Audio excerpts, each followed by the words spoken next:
Hi there, esteemed audience, and welcome to another episode of Middle Grade Ninja. I'm your host, Rob Kent. As you know, I'm the author of All Together Now, a zombie story, a young adult novel, which goes under the super secret pen name Robert Kent. But every week I tell you about Banneker Bones and the Giant Robot Bees, how it's available as an audiobook, a paperback, and how the ebook is free. Yes, free to download whenever you're watching or listening to this. But I don't want to do that this week. This week I want to tell you about All Together Now, a zombie story by Robert Kent, which is also available. You have to pay a little bit of money to get it from your library. It's worth it. You're going to have a good time. For more information about my books, more information about me, and more importantly, for interviews with thousands of authors, literary agents, editors, publicists, book people, the world's best people, go to middlegradeninja.com. My guest today couldn't be more thrilled. We've got none other than Jodi Lynn Anderson with us. Jodi, how are you?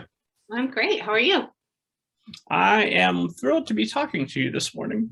Been looking forward to this. So, esteemed audience knows that I will never make my guests sit through me summarizing either your book or your biography.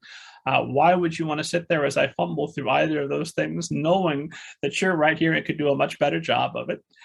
So if you would give esteemed audience kind of an overview of your background, and we'll go from there. Yeah, I write books for mostly children and young adults. I started in the publishing industry a little over 20 years ago when I was a young editor out of college. And I eventually left. I worked at Harpercollins in New York and a production company called 17th Street Productions after that. And then I left to write full time. And that was a little less than 20 years ago. And I've been writing ever since. And about 7 years ago, I went to get my MFA at Bennington College. And so, and now I just sort of write, I do some editing, I do a little bit of teaching. Yeah, just my whole life is around, revolves around books. Well, it sounds like living the dream. It feels good. It's great. It's challenging and rewarding. I love it. Well, I want to break down some of those things you did. Before we do, I should mention, and we will definitely talk about this more, but your new book just released, 13 Witches, Book 2, The Sea of Always, available now, esteemed audience. Why wait? You could be bringing it up on probably the very device you're listening to us on, and get your copy available for you now, 13 Witches. So you come out, when did you know you wanted to be an author? What's your first memory of wanting? Yeah, I remember, those little, I don't know what they're called, but those little, the little paper things that kids like to make where they kind of like, you write down like your four kind of houses you'd like to live in. It's called MASH. Did you ever play that when you were a kid? Is that the MASH one or math? is that the origami type thing where you play with Yes. your fingers and move it around? Yes, Yeah. it's called. Thank you. I've been wondering ever since what that's called. So bash. Yes, it's MASH Or or Matt. math. I think there's two versions, same game. And basically the math stands for, do you want to live in a mansion, an apartment, a tree house, or a regular house? And then you have like your jobs, how many kids you might have, things like that. And this kind of origami thing predicts all those things for you in the game. And that is my earliest memory, is that whenever my friends and I played that game, I always, author was always the job that I dreamed of. And I was always so excited when that one came up. And, I've always written since I was really, really, really little. I especially was a diary writer. I just didn't know how to process the world without writing in my diary. It was just a major coping mechanism. And it always felt like I understood things better when I wrote them down. I'm a little bit of a slow processor. And so if I could sit and write about something, I could kind of make more sense of it. So I always did that as a kid, just to sort of navigate the world, really. And I kept diaries really until I started writing full time for my job. And then it was just too much to keep up with the diaries and the writing, and they overlapped so much. So I kind of have let that fall to the wayside over the years. But yeah, it's always been my passion for sure. So I love this idea. So you're writing just about your interactions with people and trying to kind of analyze them after the fact and figure out what went really well there, what went wrong, that sort of thing with the diary. Yeah, I think it was a way. I was a really introverted kid, very quiet. I didn't really speak up very much, and I think it was a way of kind of expressing myself, and also just sort of navigating the pressures of that, of feeling kind of very shy, and just feeling like a lot of what was going on inside me was staying very much inside. I didn't really share it with people. And so writing it down was a way of sort of sharing and processing. And it was just a huge, I just don't know how I would have gotten through being a kid without writing, really. Yeah, it was just such a central part of how I existed as a kid.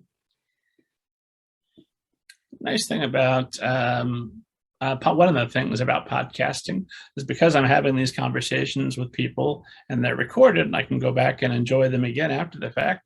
I can hear like, oh, that was a really insightful question I asked. Good for me. And then other times, like, oh man, you missed it. You should have asked this. You should have asked 5 other things. Or you hear that. That's the sound of a guest getting a little bit annoyed because you could have been better at that moment. And I like to think that it's improving my interactions with people.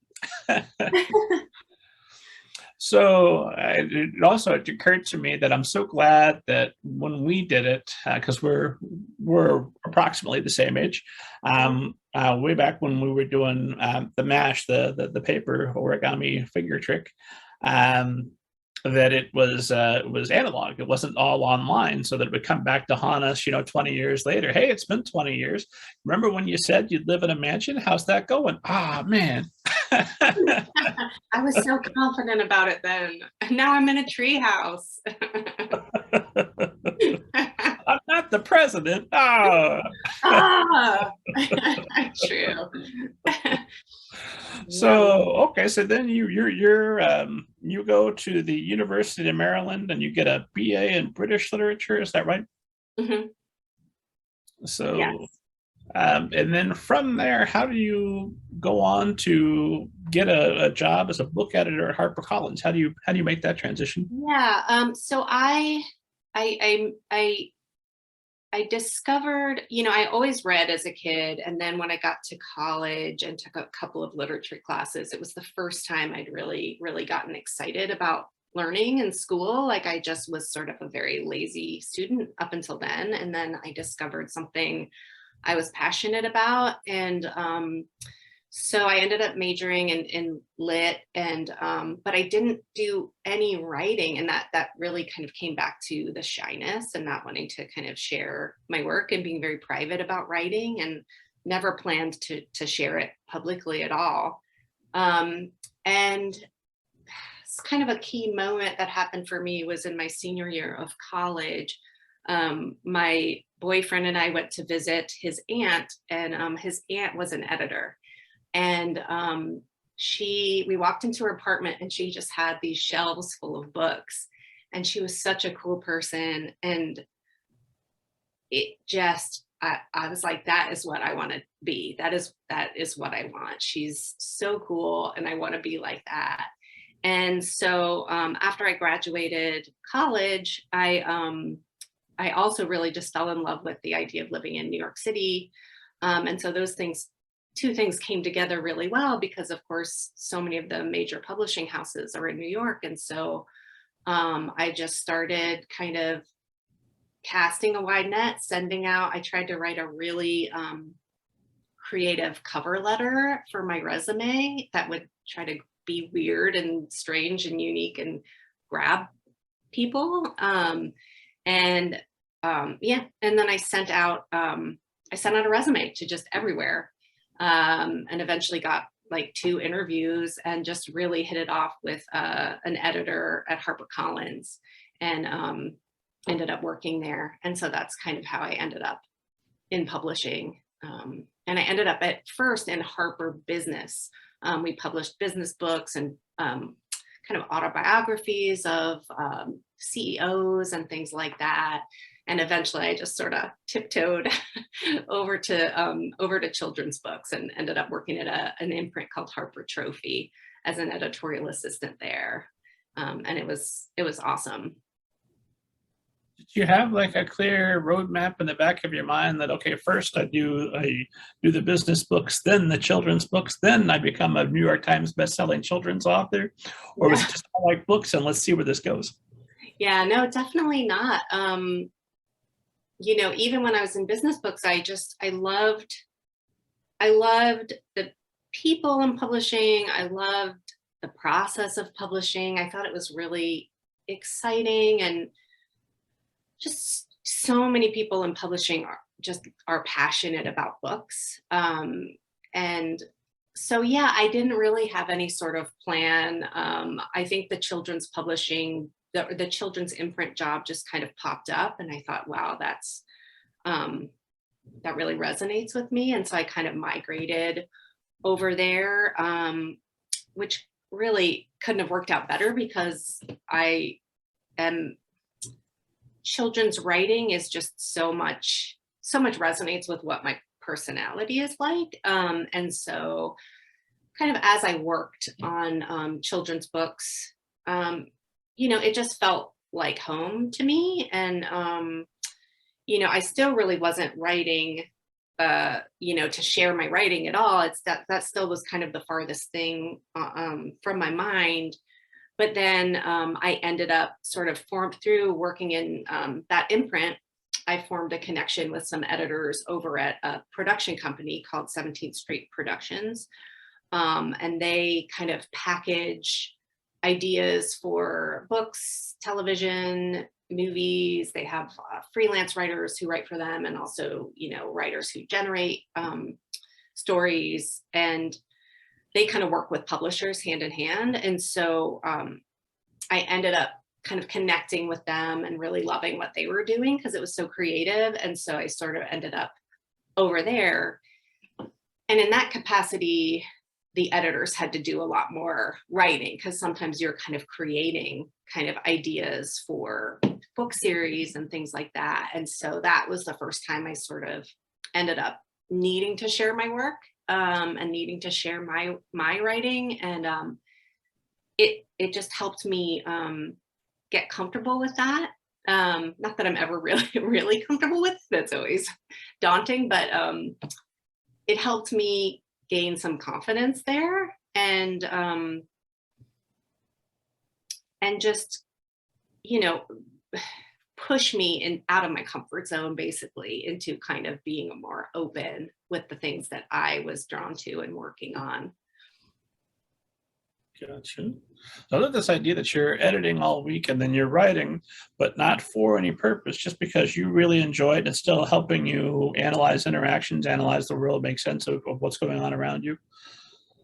Yes, totally. I'd say, if anything, that's the time in my life I wrote most in my journals. And I think partly because it was just, you know, I think your early 20s, probably for a lot of people. I don't think this is just a unique experience, but it's just huge in every way. And I think more than ever, I needed to be writing more than ever to kind of process everything that was going on.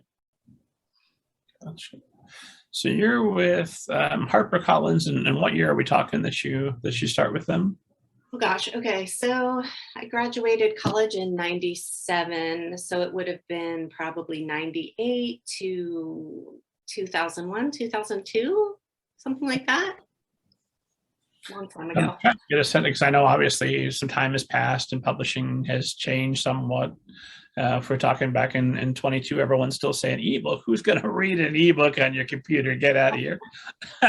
No, there's no need for us to invent our own e-reading devices. Maybe some big tech company will do it for us, and that'll definitely work out great. Anyway, Great.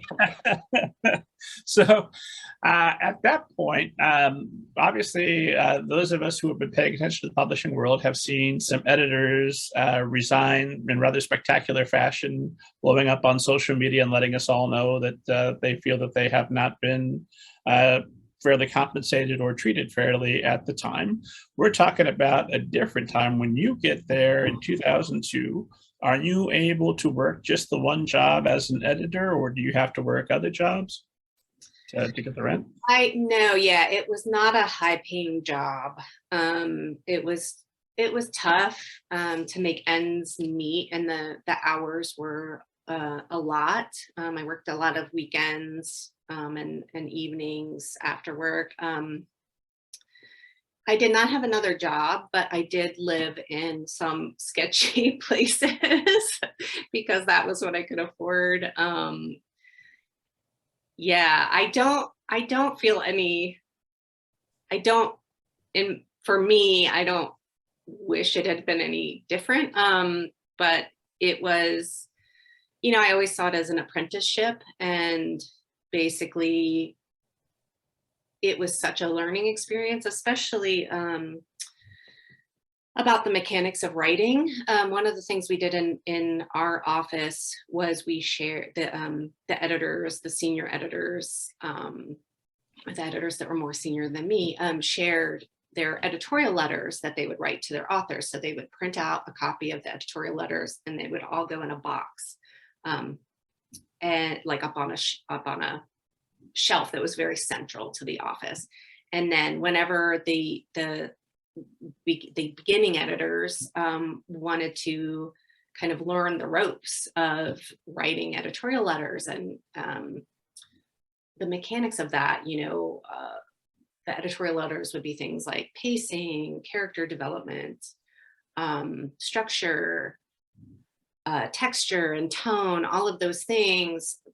Editors would be addressing all of those topics in these letters. And so it was a great learning experience to be an editor, but it's also a learning experience to be a writer. And again, I didn't think of it that way at the time, but it was sort of like going to writing school a little bit, because you're just picking up all of these kind of details on mechanics, and also, too, on the market and readership, and like thinking about looking at stories from the lens of, from the side of the reader, and trying to connect with the reader, because of course in publishing we're focused on selling the books. And so having that, perspective of there's self-expression on this side for the writer, and there's also trying to meet the reader.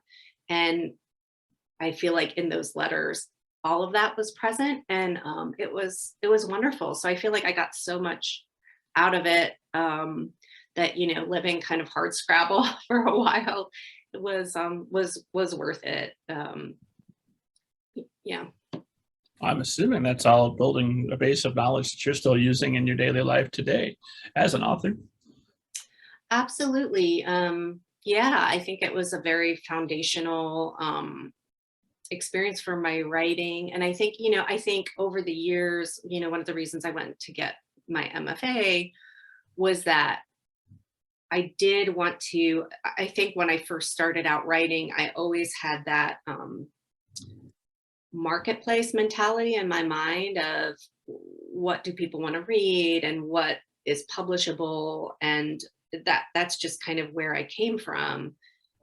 But it was, then I would look at my journals, coming back to my journals, and they were so raw and like full of kind of self-expression and exploration. And so for me, a big challenge was sort of finding the place where those two things met. And so I think the reason I went to get my MFA was that I wanted to be working in an environment where I was not thinking at all about, will this ever get published? It was all completely about finding my voice and kind of dropping all the other considerations of, will this ever go anywhere? And so, and it was, I mean, hugely helpful for me to just try to find what is it that I love? What is it that I really, really want to be writing about? How do I capture the vulnerability of my journals in like what I'm writing? And so I know that's a long answer to your question, but yeah, that going back to editing, I feel so lucky to have had that as a piece of my writing life, because I know a lot of writers don't get to have that that piece of kind of an experience in the publishing world, and it's been invaluable to me for sure. Well, for the record, I love long answers because then you're going to reveal insights I just don't know enough to ask you the right questions to get to. Otherwise, I love your questions; they're great. When you're you go to 17th Street, and that gets you working a little bit more creatively. When you sit down and come up with the series, how much of that creation are you a part of? So you basically, I mean, it would vary, but you would basically kind of, the way we worked it was we would kind of come up with this sort of proposal, and it would be like, here's the basic gist of the story, or here's kind of the pitch, you know, if you were going to tell somebody about it in the elevator pitch. And then here's kind of maybe some major characters that kind of work through the series. We'd kind of like use some visuals to try to get, you know, it would be a document, nothing high tech or fancy. And we just try to capture sort of a tone, maybe of like a basic outline of the plot to some extent, not necessarily. And then we would either be sort of working with a freelance writer in tandem already, or we would sort of, you know, talk to the publishers about, this is the kind of idea, what do you think? And then sort of together we would look for good fits for freelance writers.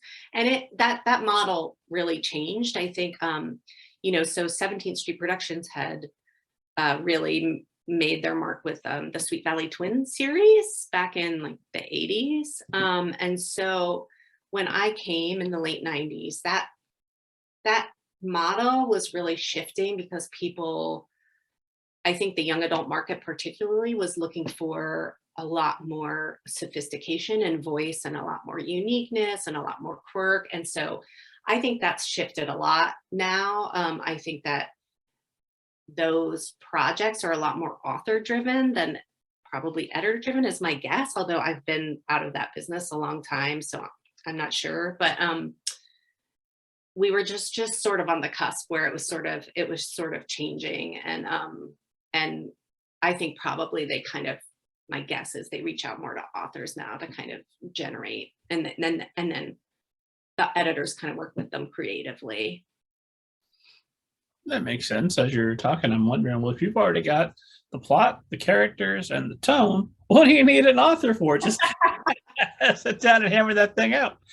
I mean, you know, I used to think that, and then I started writing full time, and I was like, wait a second, like this is so hard. Like, you know, they're both huge tasks, I would say. I'm being a little bit glib, but it sounds like a lot, and it would be, and this might just be my own personal hang up, but it would be difficult, I would think, as an author to come in and like, wait, I have to do this tone. I can't have my own character. I can't change this. How much? Give me some freedom. I mean, let me do one thing. Even if I'm working with existing IP, if you let me write a Batman story, wonderful. All my life, I wanted to write a Batman story. First thing I'm going to do, Banneker Bones, Batman crossover. Let me bring in some character that's not a part of this universe and blow this up a little bit. Yeah. So yeah, no, I agree. Yeah, I think it's a tough. It can be a really strange fit when the circumstances are not right, for sure. that coming up with that stuff, when does it finally, when do you finally get the confidence, one, to share your work with somebody else, and then two, to write something that's not just a journal to help you process the world, but actual fiction?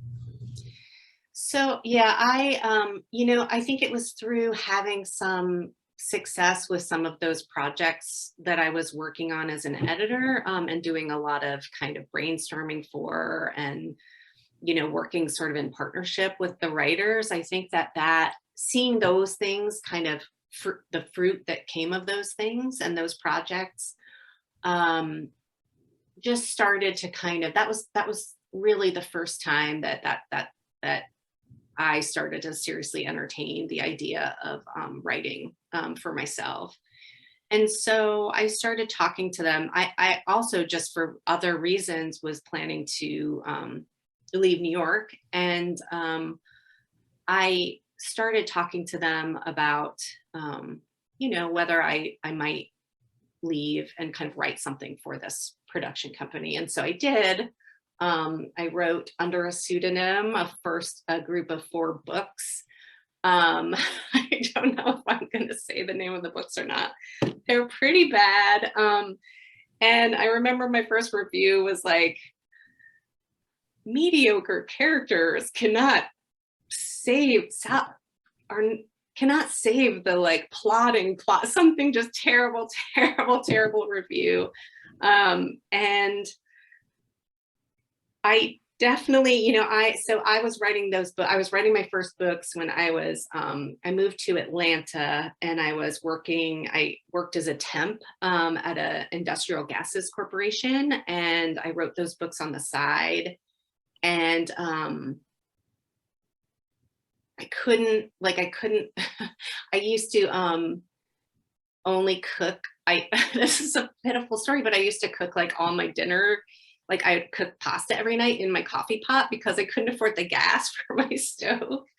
And I was pretty bad at writing, but I just still loved it. And so I remember at one point saying to my best friend, who's sort of in the industry, he works in movies, but I was saying, I think I'm not cut out for this. I'm going to just sort of pack it in. And he was sort of the one who was like, you just have to keep going, keep going. And so I did.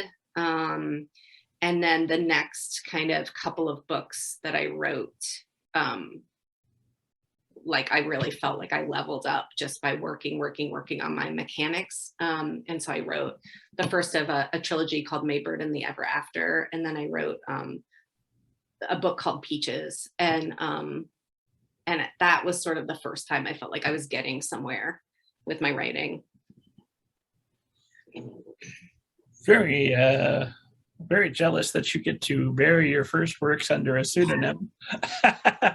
And I don't know, are you able to separate yourself when that bad review comes? But well, it's their bad review, not necessarily mine. How do you get up off the floor and write something new after that?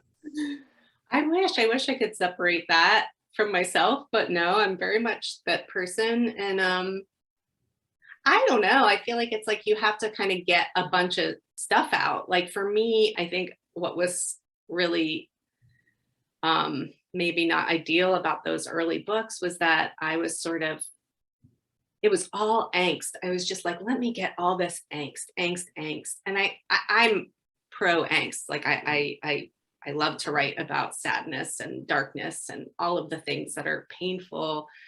But I think at that point, I hadn't yet developed the idea that I also need to contrast that in my stories with the light and the humor and the glittering things that are also true. And so I think that, I don't know, I think that when we're often first writing, we have so much that's built up inside. And I remember just wanting to sort of get it all down. And I thought that was all there was that I was ever going to write about. But I think, that evolved. And yeah, I mean, gosh, we all, most of us, I would hope, like write bad early drafts of things. I know most of my writer friends and we all struggle with that. But hopefully we just keep working and keep improving what we're doing. Try to always remember that if there's no first draft, then you don't have anything to revise or rewrite. There's nothing to improve. So it's okay that it's going to be bad. Nobody's going to see it except trusted people. If them, I don't do that to my friends or my critique partners anymore. You're not going to get a first draft. Let me get to 3 or 4, and then you can take a look at it. Let me at least correct the spelling. Totally. Same. Then they can say to me, Rob, this is terrible, but it is spelled correctly all the way through. I really appreciate that. Correct checks and the nice grammar. That was great. I really admired your spelling. This was written in English, which I speak that language, so it was really easy for me to read. I appreciate that part of it. I love it. May Bird and the Ever After comes out 2005, and I noticed that it changed title. It was May Bird and the Ever After, and then it became the Ever After once it became a trilogy. So did you know going in this was going to be a trilogy, or was that decided once the first one's out? I did think of it as a trilogy. I don't know why I thought of it as a trilogy. I just that's just how it popped into my head. And it was really it's interesting because it's about ghosts, and I kind of thought I was going to get ghosts out of my system by writing those books, and it turns out that ghosts is my lifelong passion. And so that was sort of accidental. I was living, so like I said, I was living in Georgia, and I happened to live in this little apartment that overlooked a old cemetery, and like a historic cemetery. And also I lived in my apartment. Basically there would be all these ghost tours in my neighborhood. And I sort of picked this up pretty slowly. Like I would see these groups walking around up and down my street and pointing to my house. And it turned out, so my neighborhood was supposedly quite haunted. And these ghost tours would come around, and I would see them pointing to my window, and then I'd get letters in my mailbox that would be from paranormal investigators asking if they could come investigate my house. And I sadly, embarrassingly, never asked them to do that. In hindsight, I think, why wouldn't I pursue that? That's a whole novel right there in that experience. I know, but it was such a good influence. And I guess I don't even know chicken or the egg whether I was already writing about ghosts when I moved into the apartment, but it of course was hugely influential, and I wrote most of that trilogy in that apartment. And I even had people tell me that my apartment was haunted, just neighbors. And I did actually feel that there was a cat always at my apartment, even though no cat lived there. That's kind of the only spooky experience I had. But every time I came home, I felt like there was a cat waiting for me at the top of the stairs. So yeah, I wrote that trilogy, and tried to kind of stray away from ghosts after that. And I just can't quit ghosts. They're just a big part of my world. That's like a best case scenario for a haunting. If it's just a cat, it's fine. I know. Totally. I'm okay with a cat ghost. Anything more than that, maybe not. Well, now I have to ask. The esteemed audience knows that I ask everybody sooner or later. But have you seen a ghost? I have not seen a ghost. Do you always ask people that? I do. I ask ghost or flying saucer. Wish I did. I don't. I have a lot of people I'm connected to who have a lot of. That's the cliche, right? Is that you always have someone who's seen ghosts, and I have a lot of people I trust in my life who have had various experiences. And I wish I could have one, but I have not yet. Maybe one day. Still hoping. Fingers crossed. Well, I know people who are close to me who've had those experiences, but then hosting the show and asking everybody if they've seen a ghost or nothing. It's like, I'm talking to the world's best people. I'm talking to authors, the salt of the earth. And I've talked to 4 or 5 people now on this program who recorded their episode from a haunted house and were telling me where the ghost was and the background behind them. That is so cool. Wow. Oh, I want to check those ones out. Yeah, yeah, I think that they're almost like a paranormal activity movie where you're listening to gain insight about knowledge, but keep an eye on the background, see if you see anything moving Oh, around. awesome. I'll totally check that out. So, if you have not seen a ghost, what do you think it is that attracts you to ghosts and keeps you coming back all the way up now to the present series, 13 Witches? Yeah. A couple of things. When I was a kid, we used to go, and I talk about this when I do school visits, but when I was a kid, we used to go every year to sing Christmas carols at this old um, mansion, mansion. I grew up in Ringwood, New Jersey, and it was called Ringwood Manor. And we would stand outside, a big group of us, and sing carols. And this whole huge building was ablaze, except for the third floor was completely dark. And we talked a lot about, the rumor was that they just left that floor for the ghosts. And there are a lot of stories revolving around that manor that still kind of exist today, because I check up on it every now and then. And I just felt that I felt like it was scary and spooky, and I felt like it was also cozy in this opposite way. I didn't feel scared of the ghosts being malevolent. I felt there was something comforting that I was very curious about. So years later, when I was a teenager, my mom worked in a library. She was a librarian, and I just would go and wait for her a lot at the library. And so I found a book, and I've tried to find out the name of it since then, and I can't. But it was about like how we create ghosts in different cultures, and what ghosts sort of connect to about what we believe, and how the ghosts of different cultures kind of reflect back on those cultures. And that really fascinated me, even as a teenager, when I wasn't so into that kind of like esoteric kind of, I wasn't so into that kind of thinking at that time, but it kind of stuck with me. And so I think I've always had this like curiosity in the back of my mind, is what is it that's comforting about ghosts and cozy about ghosts, even though they're scary and spooky. And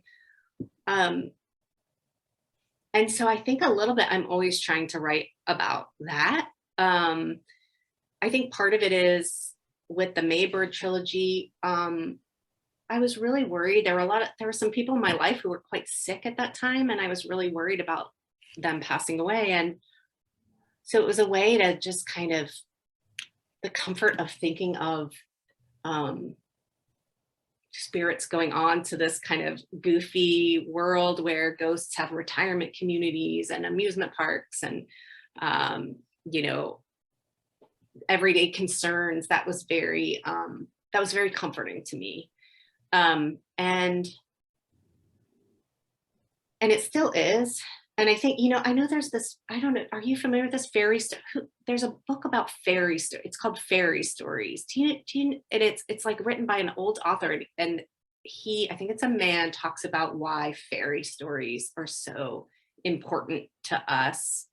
And I know there's a million reasons why, but he talks about that feeling of the more, like, that there's more, and that there's magic. I think for me, ghosts mean real magic, and so I'm always like seeking them. And it's not even that I necessarily am 100% convinced that ghosts are out there, but I love the fact that we believe they're out there. And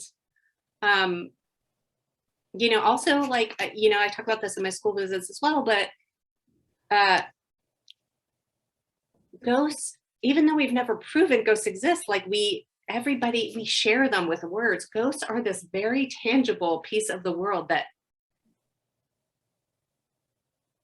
do not exist in any other forum that we can prove but words. And it's just really cool to think about how words can build ghosts for centuries. I think that's just the power of words, the power of stories, that, we're still all like, we're walking around looking for, like looking around the corner, seeing there's a ghost. And so much of that it comes from words. I think that's really, really cool, especially as a writer, to think about what words have placed in the world. Well, I mean, it's only ever metaphorically true. The idea of ghosts still being with us, them carrying on, those who came before us, their time on this earth having meant something and impacting our present, is inherently optimistic. I think it was Stanley Kubrick who said the horror genre is inherently optimistic because for all the scares, there is the idea that we go on. There is something more beyond this. Do you find that to be comforting, this idea that, no hurry, but once we shuffle off this mortal coil, that's not it. There'll be more. Yeah, definitely. Like any of those stories where, people are, I just watched Upload from, I think Amazon did a show, Upload, that's about being, having our consciousnesses uploaded into like resorts when we pass away. Yeah, I will watch any or read any of those kinds of stories because it is comforting. And at the same time, I do, I do believe so much that magic and spirit and, nature, they're all so entwined, and like there's so much more than we know and so much more that we can't see. And I think that's why, I feel, magic is, to write about magic is true because of that. And yeah, it's hopeful. It feels hopeful. I love that. I love that quote, that Stanley Kubrick quote. Cool. Also, I've got a meme I shared on social media a while back. I'm a little bit obsessed with because I think it just calls me out. As it's somebody it's a new ghost, and so you just see the sheet floating. It says, "Oh, nuts! I died," and then he realizes that there's a ghost Game Boy. So, oh, my Game Boy died too. And then the next panel is just him sitting as a ghost playing his Game Boy in the afterlife. Yes. that sounds like me. Let me take the books. Let me take my Nintendo. Keep up, same old, same old. That'd be great. They'll be like, Rob, don't you want to go see the pearly gates or whatever it is? No, this is good. Awesome. Yeah. Very telling. I hope it's possible to order a haunted pizza. That would be nice in about an hour. Have you ever seen that movie Defending Your Life with Albert Brooks? And yes, classic. Speaking of ordering unlimited food, heaven. It's a wonderful film. So, okay, well, flash forward then. That brings us to 13 Witches. And the second book has just come out, but no worries, esteemed audience. If you haven't read book one, that one's The Memory Thief is still available. So true to my promise at the start of this, I will not make you sit through me fumbling over a description of your book. What does esteemed audience need to know about 13 Witches? Yeah, 13 Witches is a trilogy. It's about a girl, Rosie, who discovers that her mom, who's always been a little bit kind of emotionally absent, she discovers that she actually has been cursed by the memory thief, who's one of the 13 witches in the universe, and she's taken her the curse has taken her mother's memories, and therefore her mother's ability to really be there for her and be loving with her. And the way she discovers this is she is a writer, and Rosie is a writer, and her best friend Germ, they're in middle school, and Germ thinks that Germ has suddenly kind of come upon this social life and popularity, and Germ has begun to feel that they need to kind of leave childish things behind, including these happy ending stories that Rosie writes. Germ's very kind. She says this gently, But it's because of Germ's nudging that Rosie goes out and burns her stories that she writes one night because she thinks she needs to kind of move on from fairy tales. And when she burns her stories, it kind of triggers her to be able to see things that she's never seen that surround her. There are ghosts in her house. There's one particular ghost named Ebb, who's a boy about her age who died there many years before. And there's a ladder that's hanging from the moon. There's ships, ghost ships out on the horizon of she lives on the ocean, near the ocean.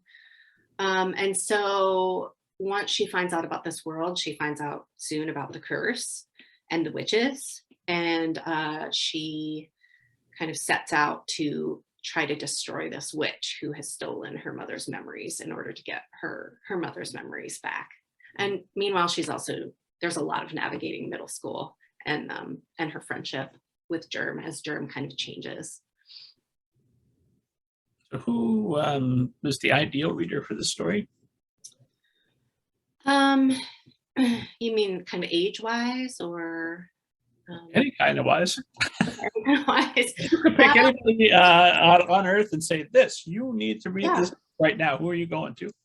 I mean, I think I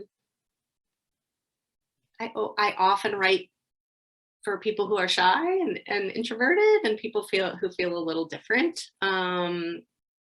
And people who love the way books rescue them, because that's a big part of the story, is just that I think for a lot of us, books have saved us more than once. And so it's really for people who, that kind of resonates with, which I think is probably a lot of people feel that way about books.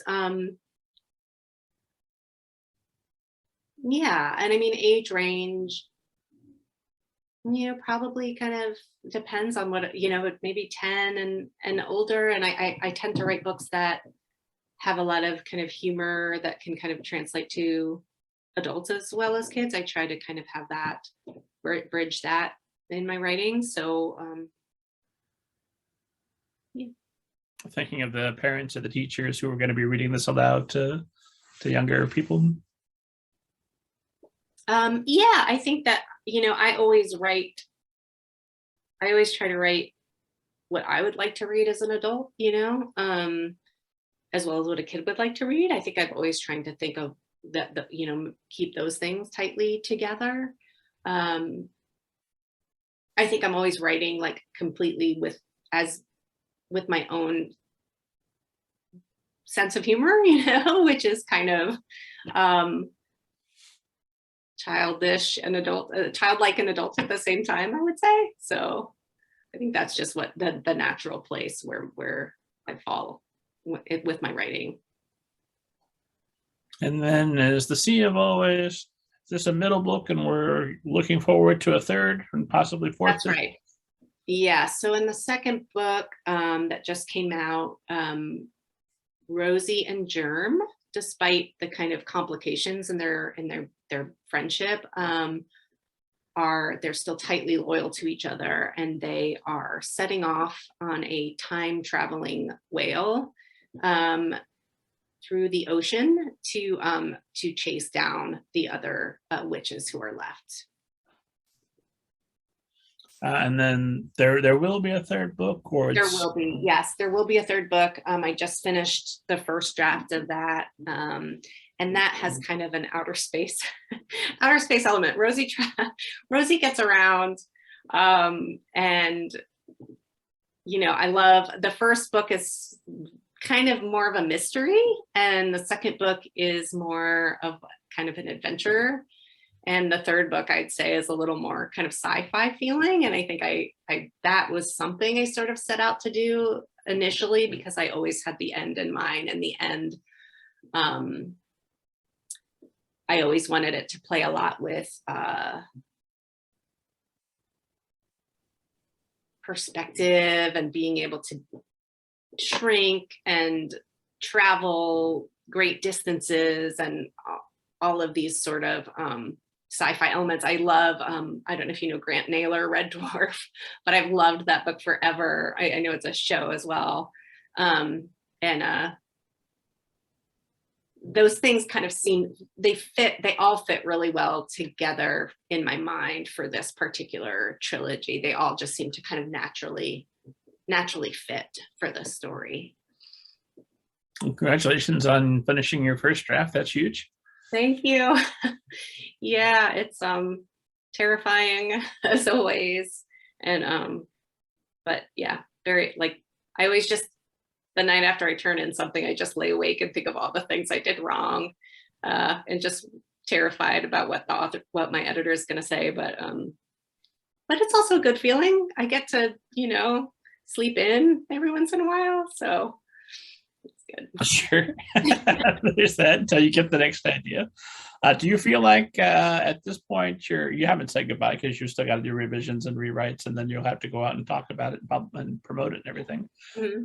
Do you foresee a point where you're going to say goodbye to Rosie and this world permanently, or is this just a little bit of a conclusion and then maybe we come back and we explore a little more later? No, I think this is it. I feel pretty certain.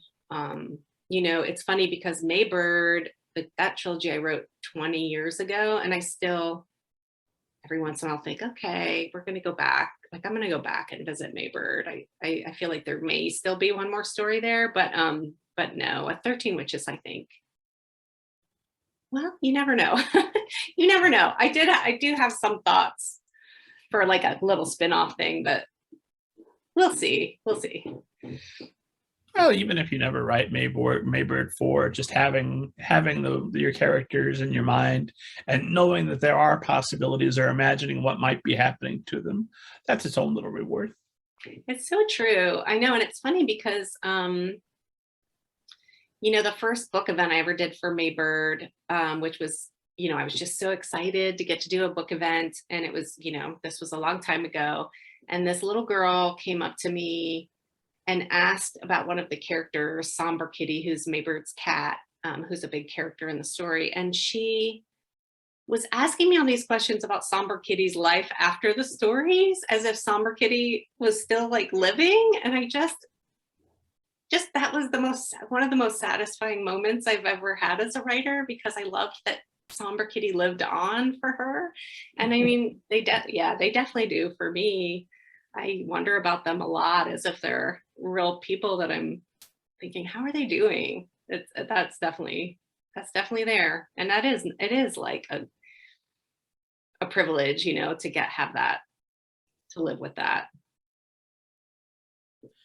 I shouldn't talk much about it because it's very early on, but I've started a draft for a story because I wrote a series that I thought, well, the way this ends, there's no way there could ever be a sequel. And then years later, like, that feels like a challenge. I bet there could be, though. Yeah. So we'll see what happens. But I just don't like the thought of never, ever, ever. I think maybe there could be. Yeah.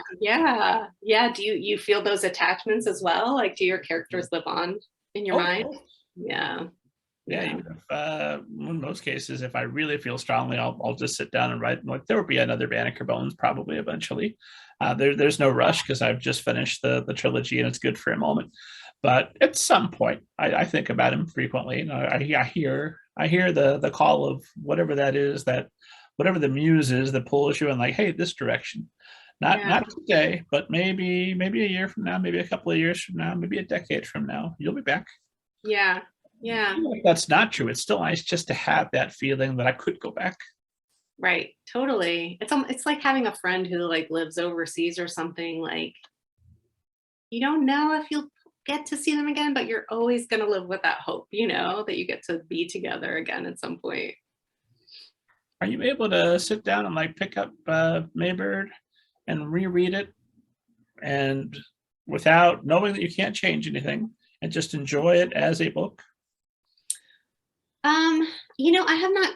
I think for the first probably 10 years after a book, that's like a hard no, because I just see the flaws, which I'm sure is a pretty common experience. But I would say now I could. I think this many years later, for some reason, it's harder for me to listen to the audiobooks.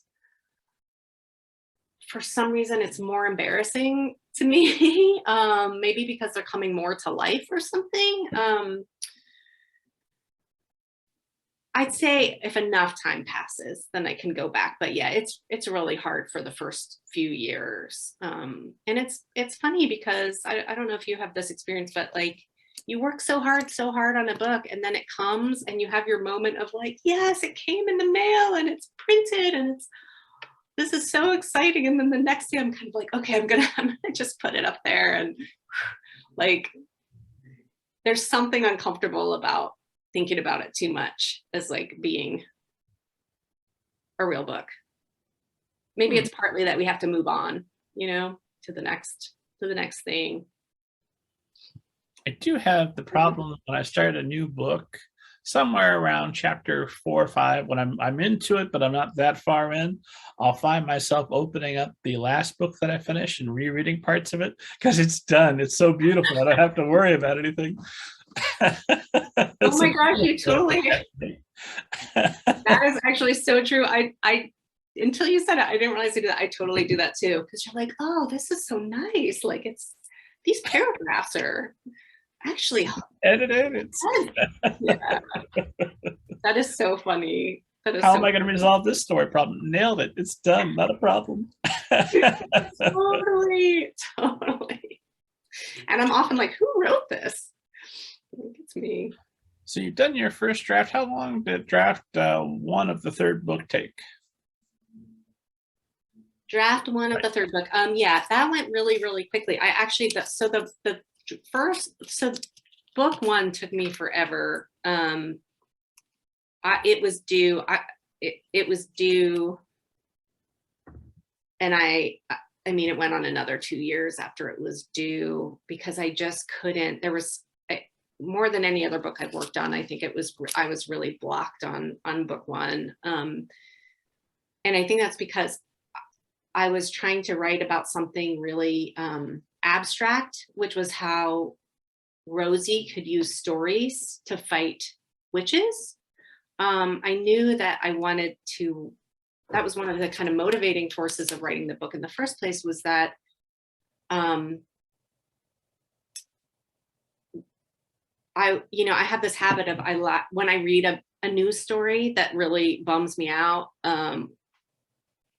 I often just kind of automatically lie in bed and try to rewrite the story, like rewrite the real story into kind of a happy ending. I do that almost like a reflex, and it helps to soothe me and kind of put my mind at ease a little bit so I can sleep, but also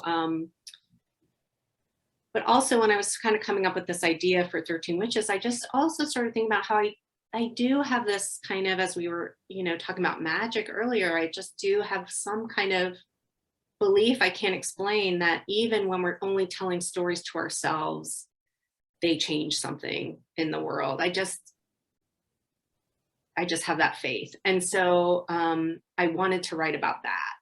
And so I really struggled with how to write like a mystery and sort of an adventure story that revolves on the idea of a story fighting dark things and evil things, not dark things, evil things. And so eventually I ended up just kind of Googling, like, how do I do this? How do I do this? Looking at all these different writers talking about how they're working with weapons in their stories. And finally, I just kind of gathered enough information of when you're working with a weapon in a story, it should sort of reflect its carrier, its owner, and it should have weaknesses as well as strengths. And so I came up with this idea that Rosie, through writing a story about a bluebird and this story that's kind of meaningful for her about how this bluebird lives in a world of kind of scary things, and sometimes bad things happen to good bluebirds. She writes this story, and kind of there's this, she kind of wraps it around this flashlight that she has. It's her favorite flashlight. And through kind of these magical forces that are kind of surrounding her, this bluebird ends up being the thing that comes out of the flashlight. And so it's her story has created this physical element that helps her kind of find witches, fight witches. And over time, it turns out that this bluebird can transform as far as Rosie's kind of imagination can go. And so it was sort of taking something abstract and making it concrete. That was like my big hurdle in these stories. But that, when I finally reached that, that felt truthful to me. And so then it sort of took off, but it was awful. And I was weeping, I was crying, and my husband works at home with me. Yeah, not with me, he works his own job at home. And I would just go to his office crying just about how this story was never going to happen. And all I want to do is write about how much I love books. And, but eventually, eventually it came together. And the second book and the third book have come so much easier. So I know, again, that's a long answer, but. No, it's a fantastic answer. So I know you're more of a pantser than a plotter, right? So do you know you're going to have a trilogy when you start? For this book, I didn't. For this book, for the 13 Witches, I thought it was going to be 2 books. And then when I was I think I had finished the first book, and I realized it needed to be 3.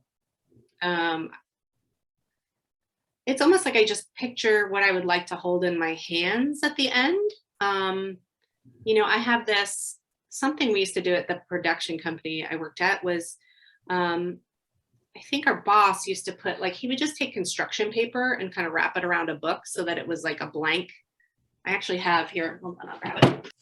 I'll kind of take a book and wrap construction paper over it so that it's kind of blank like this. And I just keep it somewhere so that I can just think of it as a finished book. And it helps me think, well, what is the book that I would like to hold in my hands? Like, and which really is helping me try to think, what is the book that a reader would want to hold in their hands? Like, I remember that feeling as a kid, especially, or I mean, even now as an adult, like certain books, you just love to hold them, and so I think when I'm trying to decide about like trilogy or single book, I a lot of times it is kind of like a little bit of the physical idea of like, what do I want to be holding at the end of this? So then once you've got book 1 published, then do you take 2 other books, wrap them in construction paper and put them next to it so it's like its own little box set for one day? Oh, that's a really good idea. No, I've never done that. But, okay. Yeah, I should. I had a burning question for you, and it's gone right out of my head, and I'm looking at our time and I see it's all flown away from us. That happens when you're talking about writing, right? It just could go on forever. It's so fun to talk about. Especially when you're talking to another writer because I talk to, you talk to normal people in the world, and they don't know what you're talking about. You have a nebulous idea, you wrapped a book in construction paper, why would you? And I know exactly what you mean. Like, yes, I have done that too. Yeah, totally. I know, it's funny. We pick up what we're throwing down to each other. It's like, I know sometimes when you feel so much passion about the stories you're working on, and then somebody who's not a writer asks you about it, and you just feel like you're like spitting in the wind, basically. Like it's so hard to communicate about it and the process, I think, sometimes. Well, you start talking about, I can hear my characters' voices in my head. They talk to me and I know what they would say. And then people look at you and like, you mean like a demon? No, not like a demon. You mean like you're possessed? Totally. Kind of, but not like you think. Let me talk to another writer. They'll understand. Yeah. Not possessed, because I do feel compelled to put that all down on the page, but my head's not spinning around. It's not yet. Well, thank you again, Jodi Lynn Anderson, for making the time today and for being such a tremendous guest. I could go on and talk your head off all day, but I won't. Instead, I will invite you to come back because I know you're going to write more books.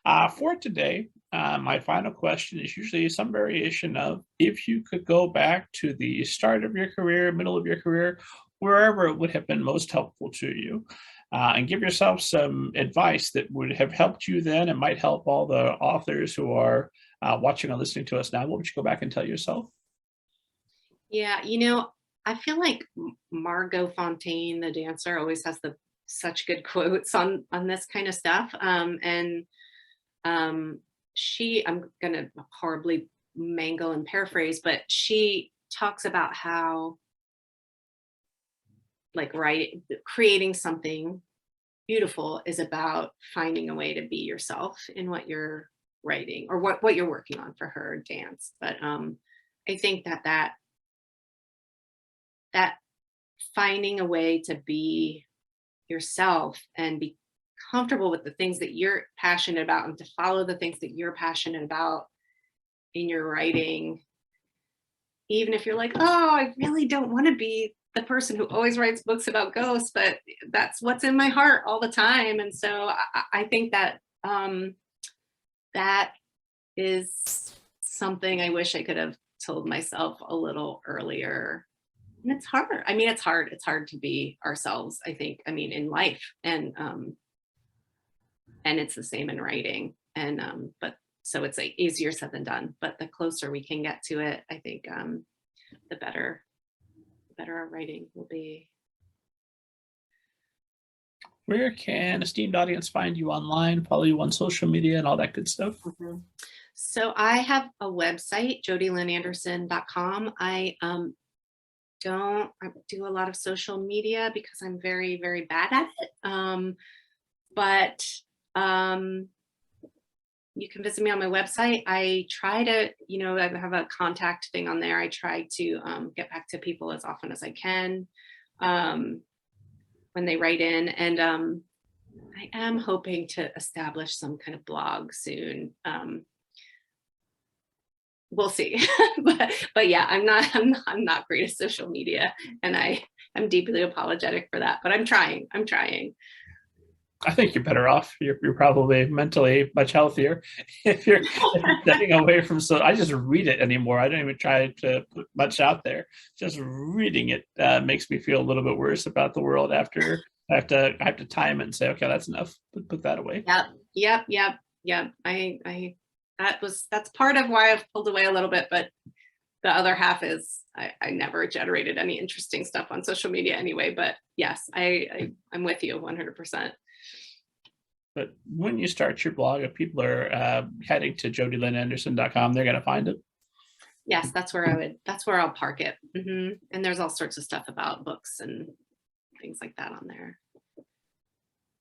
Esteemed audience, as always, for interviews with authors, editors, book people, the world's best people, go to middlegradeninja.com. Download your free copy of Banneker Bones and the Giant Robot Bees. It will change your life.